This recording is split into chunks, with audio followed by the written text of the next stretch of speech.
I believe we also need to take care of our parents and grandparents. Ontario needs more action and less talk when it comes to funding home care, community care, and long-term care for our seniors so that we invest in a continuum of care for our parents and grandparents.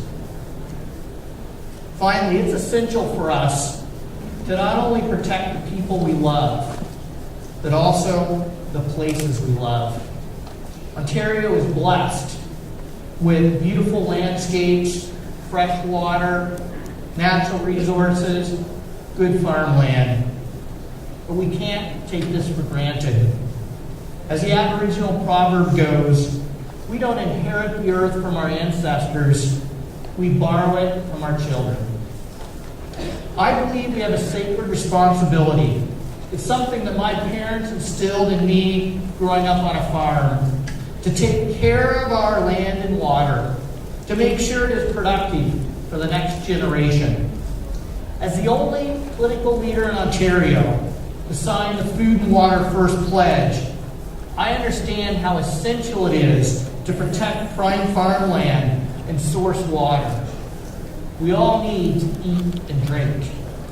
But after reading the review of the Natural Resources Act and the release of the new provincial policy statement, I'm afraid that the three status quo parties in Queen's Park don't get it. It's as if they did not hear the farmers and citizens and community groups calling for stronger protection for farmland and water. And I believe this is unacceptable at a time when Ontario is losing 365 acres of farmland every day, the equivalent of the size of Toronto every year.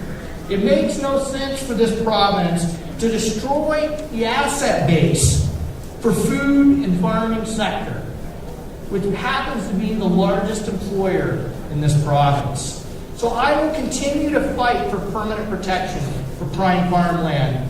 I'm also calling for stronger source water protection. It's unacceptable and dangerous that another mega quarry could threaten farmland and water in this province without any requirement for an environmental assessment. I will also push for changes that move Ontario from being the least efficient user of aggregates to the most efficient. We simply cannot afford to continue to dig up our farmland, nor can we afford to fill it back up with Toronto's construction waste. I believe most citizens understand the need to protect our food and water from urban sprawl and unsustainable development. I see it in communities across the province as people sacrifice their time and money to stand up for their communities. And time again, the unelected political insiders on the Ontario Municipal Board overturn the decisions of local councils and the efforts of citizens groups. And I believe this undemocratic assault on local planning and local decision-making must come to an end. So, thank you.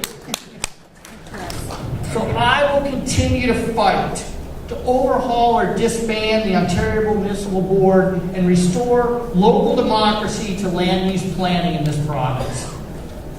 Together, thank you, together, we have to ask ourselves if Ontario's on the right track. Are we skating to where the puck is going or where it has already been? Ask yourself if the status quo at Queen's Park is working for your community. If the same old parties with the same old ideas can actually change this. I don't think so. That's why I decided to get involved in the Green Party, and believe me, it's not the easy road to election. But it's a necessary road, because if we don't change, we won't get the change we need. So I believe we need new voices at the table. I believe we need a new party with new ideas. And I'm on a mission to restore honesty and integrity and good public policy back to Queen's Park. And I need your help to succeed. Together, we can create jobs, secure a bright future for our kids, and protect our farmland and water. Together, we can change the status quo at Queen's Park So I think it's time to think big and expect better. It's time to skate to where the puck is going. And I believe it's time for a green voice at Queen's Park. Thank you for your time today.